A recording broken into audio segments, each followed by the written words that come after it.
BRS party business advisory committee నుంచి బహిష్కరించి బయటకు వచ్చింది. అందులో కేవలం చాయ్ బిస్కెట్లు తప్ప ఏమీ లేవు, ఆడ బిజినెసే లేదు అని చెప్పి హరీష్ రావు గారు వ్యాఖ్యలు చేశారు. మరోవైపు కేటీ రామారావు గారు ఆయనదైనటువంటి శైలిలో ఆయన ఉంటే, మండల్లో కవిత గారు లగచర్ల ఘటన పైన మాట్లాడాలని చెప్పి వాళ్ళు చెప్పారు. నిన్న షార్ట్ డిస్కషన్ జరుగుతున్నటువంటి సందర్భంలో టూరిజం మీద అటు మండల్లో ఇటు ఈడ లగచర్ల ఘటన పైన చర్చించాలని పెట్టిరు. లగచర్ల ఘటన నిన్న మొన్న అయింది, కానీ నేరెళ్ల ఘటన అయి చాలా రోజులైంది. నేరెళ్ల ఘటన కానించి స్టార్ట్ చేసి, ఖమ్మం రైతుల కానించి స్టార్ట్ చేసి, ఆదివాసీలు ఎవరు బాలింతలైన ఆదివాసీలను జైలు వేసిన కానించి స్టార్ట్ చేస్తే దీని నెంబర్ చాలా వెనకాల ఉంది.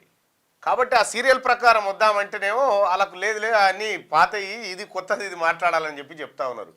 సిగ్గు లేకుండా బీఆర్ఎస్ పార్టీ రైతులతోని, అమాయకులైనటువంటి రైతులను అక్రమ కేసులలో ఇరికిచ్చి వీళ్ళు బయట ఉన్నారు. ఈ కుట్ర పన్నిందే కేటీ రామారావు. లగచర్ల ఘటనకు సంబంధించినటువంటి బహుశా నేను చెప్పకూడదు కానీ ఇప్పుడు చెప్తా ఉన్నా. సంగారెడ్డి జైల్లో ఇష్యూ జరిగింది కదా, సంగారెడ్డి జైల్లో ఇష్యూ జరిగే నాటికి నాకున్న సమాచారం మేరకు సంగారెడ్డి జైల్లో ఇష్యూ జరిగింది. ఆ రైతుకు గుండెపోటు వచ్చింది, బేడీలు వేసుకొని తీసుకుపోయారని చెప్పిరా. కరెక్ట్గా ఆ రైతును తీసుకుపోయే కంటే అర్ధగంట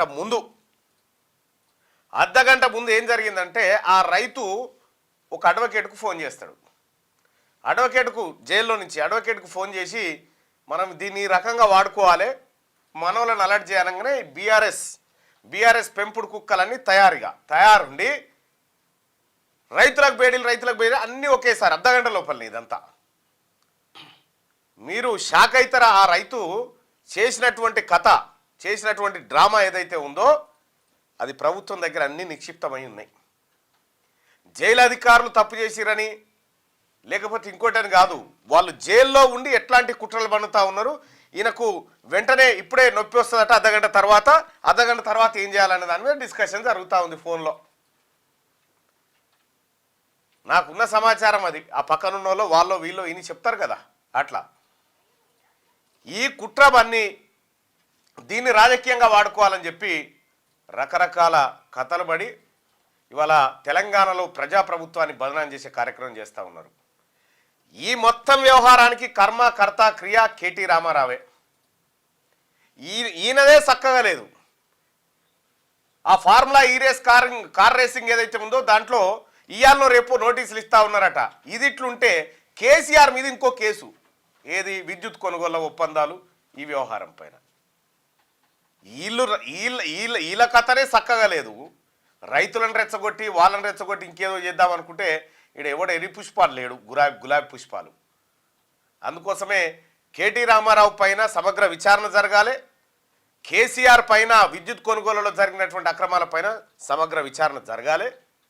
ఇవాళ టూరిజం మీద చర్చ ఉంది, మళ్ళా షార్ట్ డిస్కషన్ ఏది మండల్లో. నిన్న ఇక్కడ అసెంబ్లీలో మాట్లాడుతూ ఉంటే జూపల్లి కృష్ణారావు గారు మాట్లాడుతూ ఉంటే ఇక ఏది మొగర్ని కొట్టి మొర్ర అన్నట్టుకుంది హరీష్ రావు గారి కథ. సర్పంచులకు బిల్లులు ఎందుకు ఇవ్వలేదని అడుగుతుంది. బిల్లులు ఇవ్వండి హరీష్ రావే, పెండింగ్ పెట్టింది హరీష్ రావే. ఆర్థిక శాఖ మంత్రికి ఉన్న హరీష్ రావే పెండింగ్ పెట్టి రైతులను సర్పంచులను ఊరేసుకొని ససితడి చేసినటువంటి హరీష్ రావు వాళ్ళ మీద సన్నాయి మాటలు మాట్లాడుతూ ఉంటే అసెంబ్లీ గోడలు నవ్వుతున్నాయి హరీష్ రావును చూసి. సో అది నిన్న పాలిటిక్స్కి సంబంధించి. క్యూ న్యూస్ ఛానల్లో పనిచేయటకు అనుభవం గల సీనియర్ వీడియో ఎడిటర్స్ కావాలను సంప్రదించవలసిన నెంబర్ 8688926084. qnewsads@gmail.com ను సంప్రదించండి. లైక్ చేయండి.